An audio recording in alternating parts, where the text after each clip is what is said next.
Hello from London, Dere. My name's Edward Lucas. I've been dealing with the questions of the global balance of power since the early 1980s, living behind the Iron Curtain in the days of the Soviet Empire, and also trying to deal with the rise of the Russian Empire. And I've also edited a weekly bulletin on Chinese influence operations in countries to the west of China. And I think the first thing to say about the global balance of power is that it's a greatly inferior outcome to a global security order. That there's a famous saying from classical times, from the days of the Peloponnesian War between Athens and Sparta, that the big countries do the deals that they can, and the small countries accept the fate that they must. And that is what you get when you get a big country balance of power. And there's also an African saying that when the elephants dance, the grass gets trampled and the smaller animals get squashed. So I'm not sure I want really a balance of power. It's a second best solution to an international security order. And we have, to some extent, an international security order. It doesn't work everywhere. It works in Europe up to a point, thanks to the American security guarantee in Europe, and it works in the Eastern Pacific, in the Western Pacific, thanks to the United States, again, with its Pacific allies. We absolutely don't have a security order in the continent of Africa, for example, and we see this on a daily basis with the appalling suffering in the Horn of Africa and the fighting in the Central African countries, particularly the Democratic Republic of Congo. So we have, on the one hand, a partial international security order, and we have a sort of balance of power, mainly based on the American-Chinese rivalry globally, and to some extent on American-Russian friction, which is managed but not eliminated by the existence of NATO, that friction mainly manifesting itself in Europe. So where are we? The threat to the balance of power comes from the rising powers, particularly China.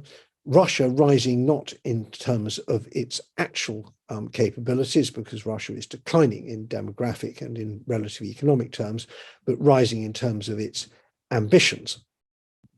The going from the 1990s constraints of economic, political, and military weakness through to the boom in oil prices and gas prices in the what we call the noughties, the years from 2000 to 2010 and thereafter. And now we see the Russian overt imperialist attack on Ukraine starting in 2014 and then intensifying with the invasion after February 2022. So even our fragile security order is under threat from the rising powers, from Russia and from China. It's under threat in the Western Pacific, particularly because of Taiwan and the increasingly ambitious and forthright statements from Xi Jinping about how he wants to reunify what he regards as the Chinese motherland sooner rather than later, and the increasingly aggressive reaction to any sign of Western support for Taiwan beyond the economic and cultural sphere. And of course, we see a very severe challenge to the security order in the continent of Europe, as I mentioned, with Ukraine. Now, it's very easy to look at this and see it all in terms of the strength of the other side. And the first big point I want to make today is that the threats to the global security order and to the existing balance of power come not so much because of the strength of the rising powers rising in ambition terms in terms of Russia, and rising in economic terms in terms of China. I think they come fundamentally because of the weaknesses in the West.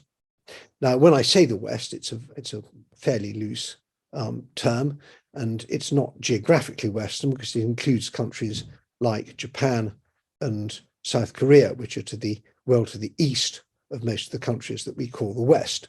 When I say the West, I mean the advanced industrialized democracies.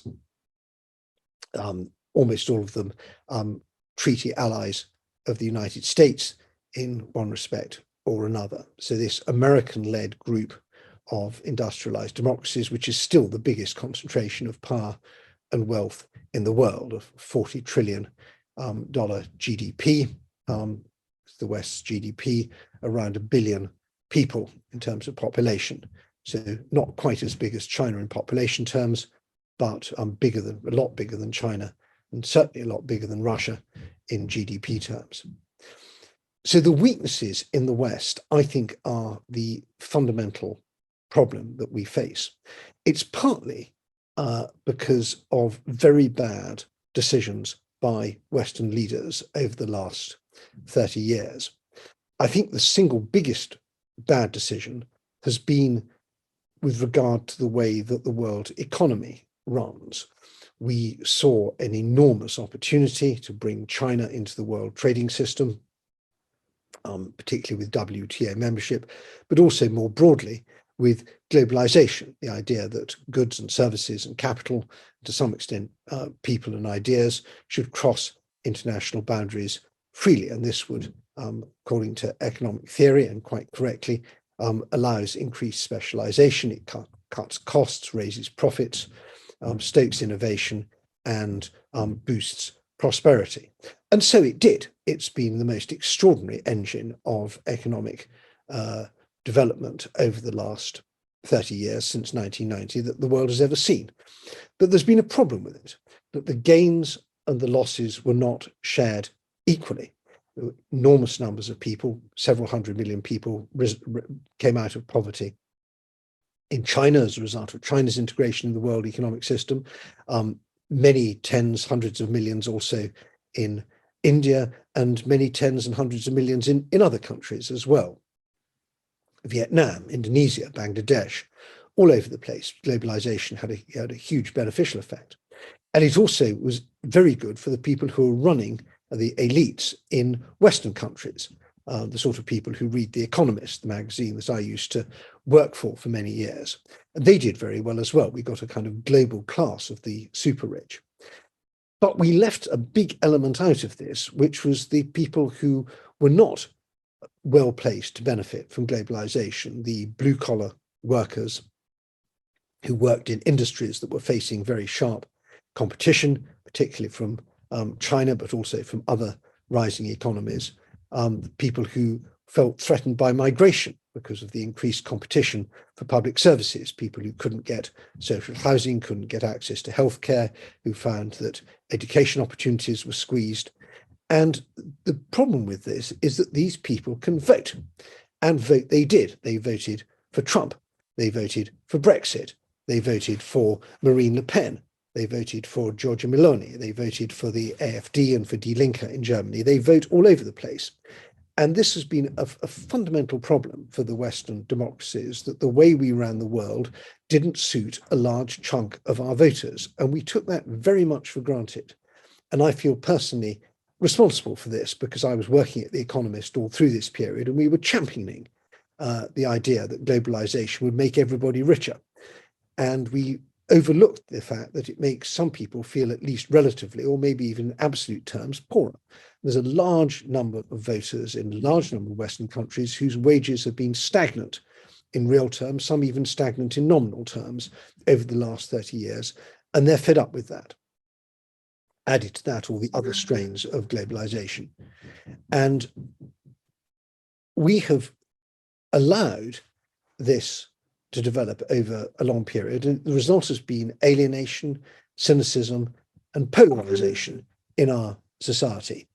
And the consequences are serious, not only for our internal cohesion, but also for the cohesion of our alliances. We see populist politicians saying, we don't like all this, the costs of this national security effort we're making. Why do we have to accept higher energy prices or other shortages in higher food prices, higher fuel prices, all these things because of the war in Ukraine?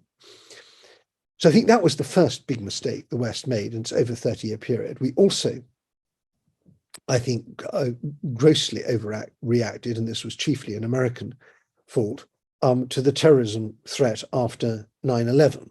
We declared a global war on terror, made out that terrorism was by far the biggest problem we faced, burnt an enormous amount of our political credibility, fighting wars in Iraq and Afghanistan, which have failed. And I do not feel that the people who run the world have fully accepted the extent of that failure. We try not to talk about it. It's kind of embarrassing that we were defeated by the Taliban in Afghanistan, and that we tried to make Iraq into a better place, and we've turned it into a real mess. And we've spent trillions of dollars doing so. We've incurred enormous casualties on our side, and even bigger casualties in terms of the people who we were supposedly trying to help. Many tens of thousands of people have died, and hundreds of thousands maimed and traumatized as a result of this failed expeditionary warfare, which was supposedly to counter a terrorism threat, and I think has not really had any great effect on the terrorism effect. So that was the second huge thing. Then there were two other big mistakes the West has made. One was the financial crisis, 2007, 2008, where the financial crisis of 2007, 2008, where a particular model of financial capitalism came crashing down. And for many voters, particularly in my country, in Britain, in America, in other countries which had overdeveloped financial systems, this left a lasting sense of anger that the banks went bust, the taxpayer had to bail out the banks, nobody went to jail, we're all poorer as a result, and nobody's taking responsibility for it. And then finally, there was the pandemic. And I think the pandemic really exposed Western weaknesses in all sorts of ways. There was the lack of forethought. We've been warned for years of the danger of a pandemic virus, and Bill Gates and other people had given very eloquent, persuasive speeches about the need to prepare, and we didn't prepare. So that dented our reputation for good decision-making one way. Excuse me. And then when the pandemic broke, the response was very mixed. We hoarded vaccines in the rich world. We didn't send them to the poor world. We didn't even spread them fairly throughout the rich world. So countries that looked to the West and the big Western countries for leadership were left desperate for vaccines and desperate for personal protective equipment, and found that the big Western countries were only interested in their own voters and not in anyone else. So we've had a series of bad decisions in that sense, financial front, on the economic front, in terms of public health, in terms of security. But I think more deeply than that, the West has failed to understand the importance of defending Western values. Democracy and freedom do not come free.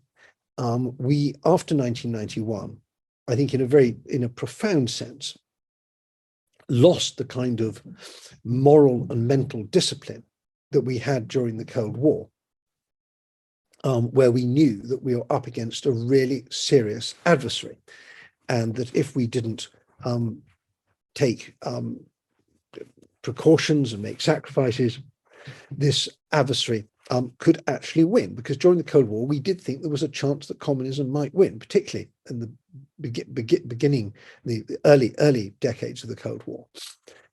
And we lost that. We decided the only thing that mattered was to make money, develop our societies, and to get richer and more comfortable and happier. And we didn't realize that, excuse me, freedom doesn't come free.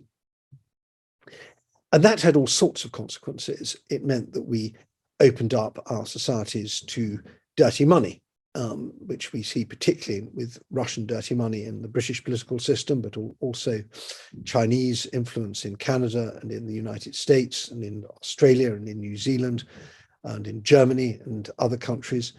And we dismantled large parts of our protective armor against foreign influence operations because we didn't believe that anyone was going to attack us ever again.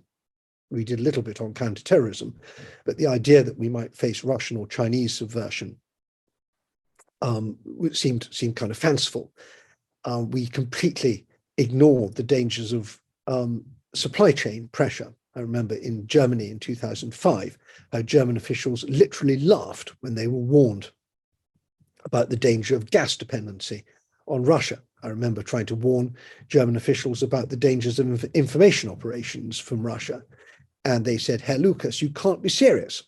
Are you really saying that the Russian Federation would conduct information warfare against the Federal Republic of Germany? Well, we've seen how that ended out. So there was this enormously dangerous and extensive unilateral disarmament of our defenses. And it's because of all that that we've given Russia and China the chance to attack us. If we were stayed on our guard, if we'd made better decisions, the Russian and Chinese threats would be nuisances, but they wouldn't be menaces.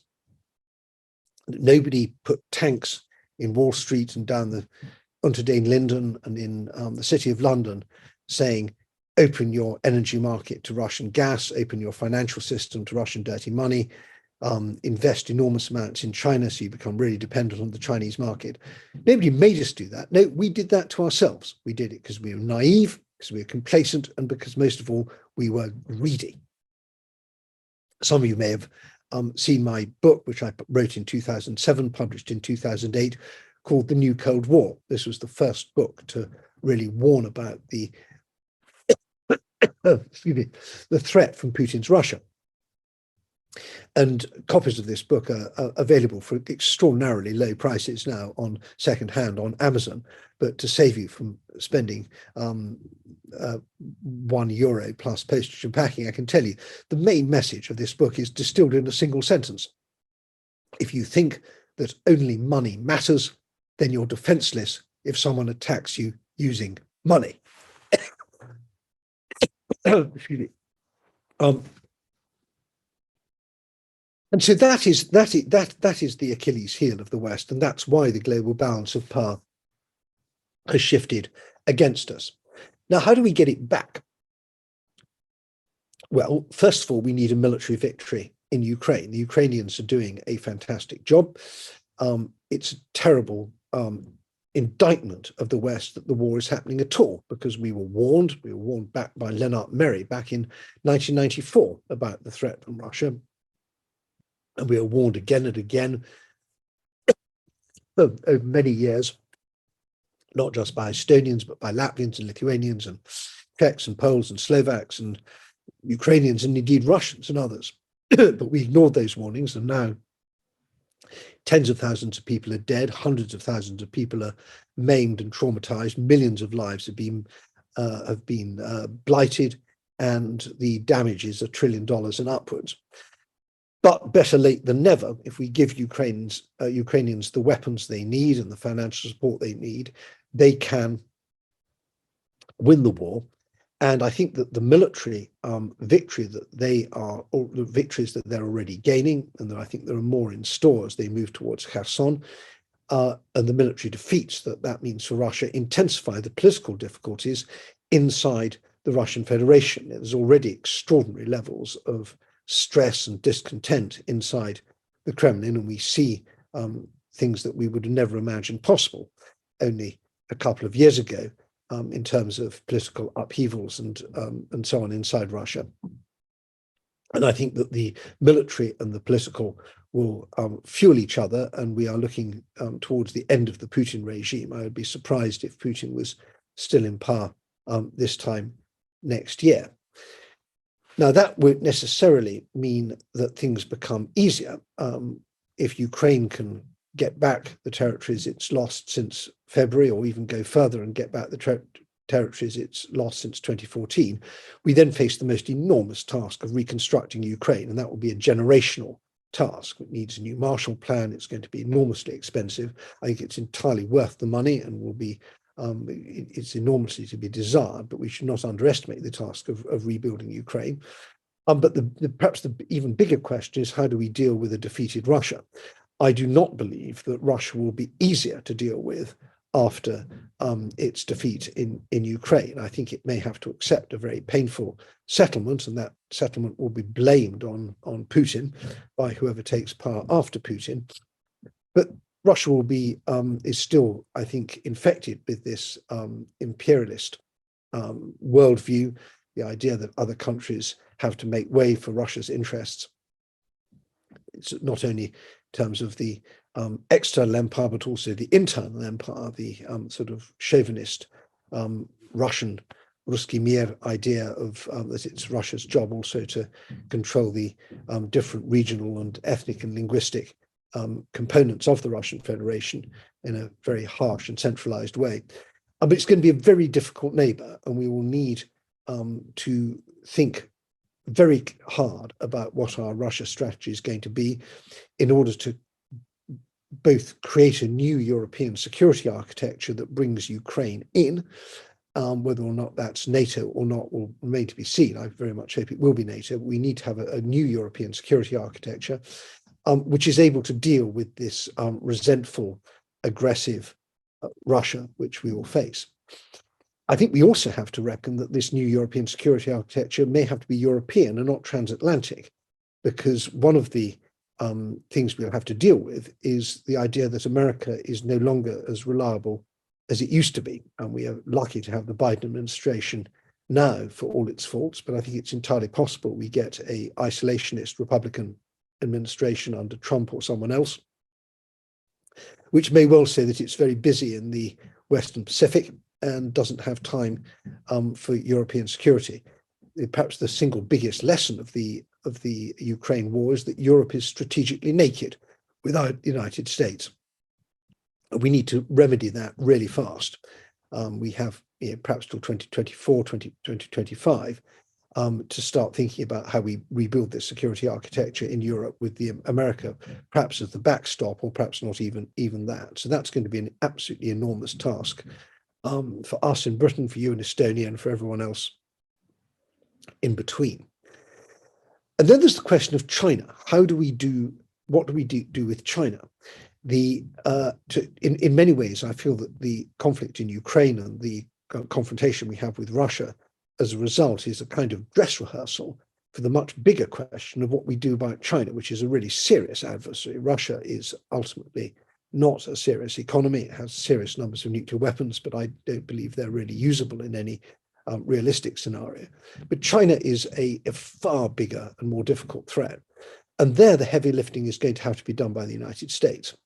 It can only do it with its allies, and to keep its allies in the Western Pacific, particularly South Korea, Japan, and the others, it has to defend Taiwan. If America is unable to defend Taiwan, it loses its credibility with the other allies. And we in Europe can do our bit on this by trying to help America on Taiwan. And I would like to commend the efforts of Lithuania in particular in trying to break the Chinese diplomatic taboos about political contacts with Taiwan. Also very commendable work by the Czechs on this front.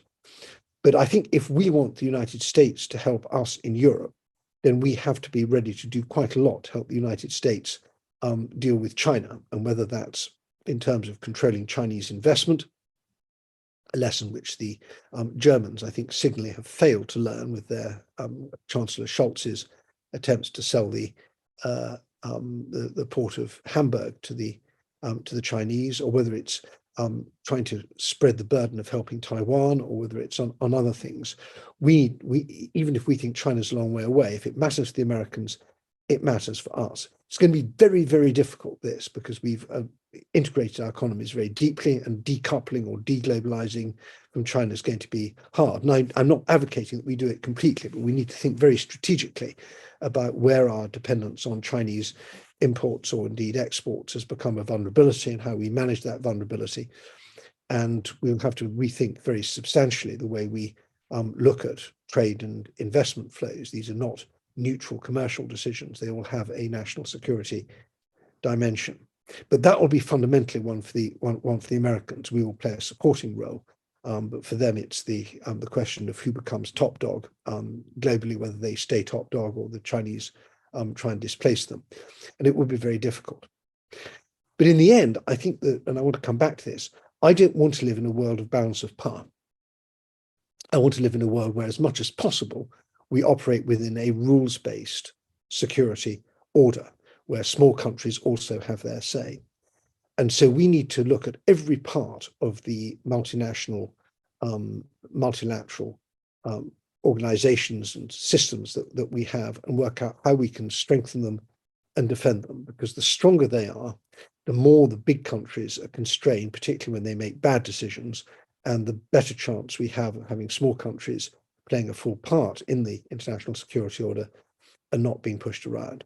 So the balance of power that we need in the future is one that is based on rules and organizations and predictability and consent, and not one that is based on might equals right. And on that note, I hope you enjoy the rest of the conference. I'm so sorry not to be able to join you in person. You're welcome to follow me on Twitter. I'm at Edward Lucas. My direct message is open. You can contact me that way if you think I've said something either that is spectacularly stupid and you want to challenge, or if there's something you agree with, you're welcome to get in touch with me that way. But for now, I say Aite, thank you, goodbye, Negamist, and enjoy the rest of the conference.